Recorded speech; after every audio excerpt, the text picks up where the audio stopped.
A nossa posição do Congresso Nacional, a posição do Parlamento Brasileiro, frente a tudo quanto há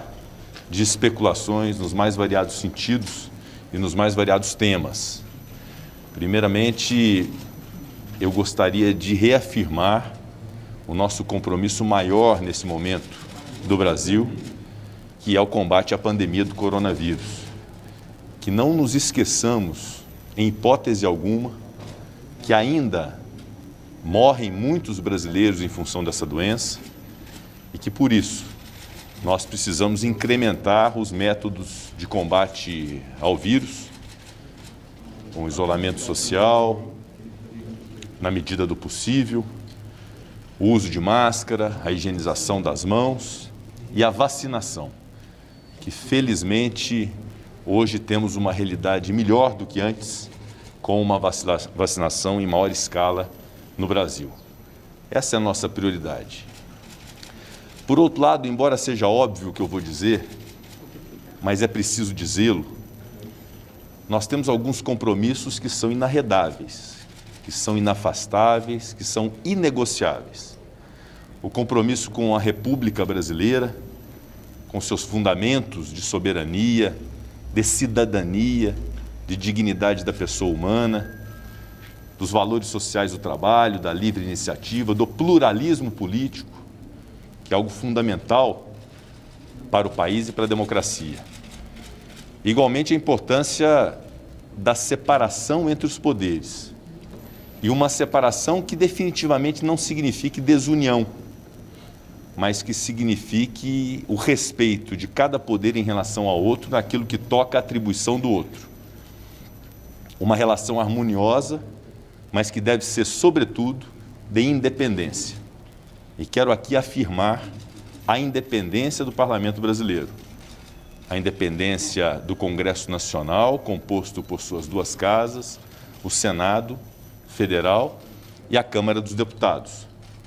que não admitirá qualquer atentado a esta sua independência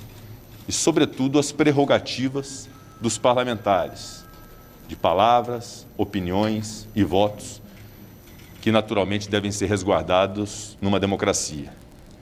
E algo também muito fundamental que insisto, embora seja óbvio dizer, mas que é preciso dizê-lo, a preservação absoluta de algo que é também inegociável, que é o Estado de Direito e a democracia, ou o Estado democrático de direito, que a geração antes da minha conquistou no Brasil e que a minha geração tem obrigação de manter, de modo que nós não podemos admitir qualquer tipo de fala, de ato, de menção que seja atentatória à democracia ou que estabeleça um retrocesso naquilo que, repito, a geração antes da minha conquistou e que é nossa obrigação manter, que é a democracia no nosso país. Portanto, tudo quanto houver de especulações em relação a algum retrocesso à democracia, como a frustração das eleições próximas, vindouras do ano de 2022, é algo com o que o Congresso Nacional, além de não concordar, repudia evidentemente. Nós não admitiremos qualquer tipo de retrocesso nesse sentido. Isso decorre não da vontade do presidente do Senado, ou do presidente da Câmara, ou do Congresso, ou do presidente da República, ou do Tribunal Superior Eleitoral. Isso advém da Constituição Federal à qual nós devemos obediência, que impõe eleições periódicas, o sufrágio universal, o voto direto e secreto, como algo que é a expressão mais pura da soberania popular. É o povo que manda no Brasil. E o povo manda no Brasil através, sobretudo, do direito às eleições periódicas em que possa escolher seus representantes. Portanto, as eleições são uma realidade da democracia brasileira,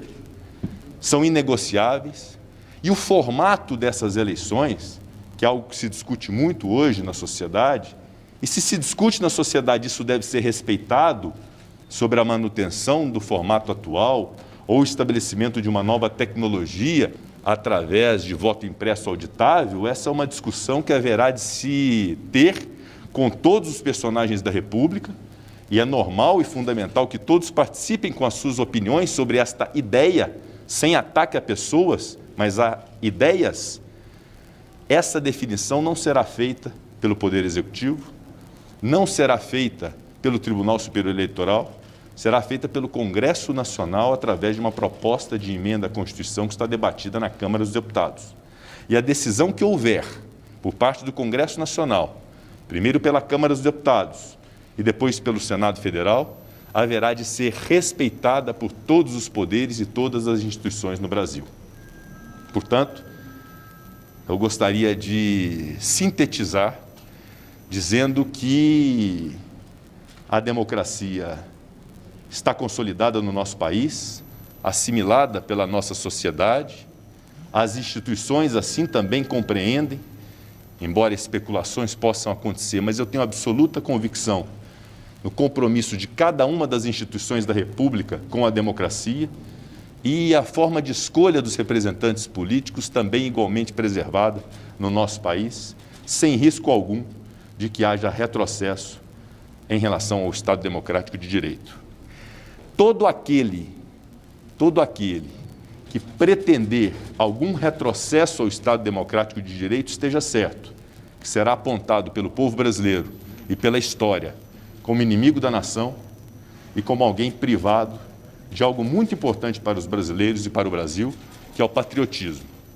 Nesse momento em que nós precisamos de união, de pacificação, de busca de consenso, mas precisamos também de firmeza para poder afirmar princípios e preceitos constitucionais que não serão transigidos em hipótese alguma pelo Congresso Nacional. Portanto, fica esse registro, dizendo que também que todos esses episódios que aconteceram ao longo dessa semana, eu os reputo esclarecidos, resolvidos e encerrados, e nós devemos agora olhar para frente. Olhar para frente porque nós temos um país que precisa da união do Poder Executivo, do Presidente da República, de seus ministros, com o Congresso Nacional, com o Poder Judiciário, com a imprensa, com a sociedade civil organizada, para o enfrentamento de coisas que são mais importantes do que esse debate acalorado entre políticos e entre poderes, que é o combate à pandemia, o combate à fome, o combate à miséria, o combate ao desemprego, o combate à desesperança do Brasil, que hoje, infelizmente, é uma realidade. Portanto, eu queria afirmar pelo Congresso Nacional esse nosso compromisso com valores democráticos, com as liberdades públicas, com as garantias fundamentais, com os direitos individuais, enfim, com a Constituição da República Federativa do Brasil, concebida a duras penas em 1988 e que é nosso dever, enquanto presidente do Congresso Nacional, de preservar a qualquer custo.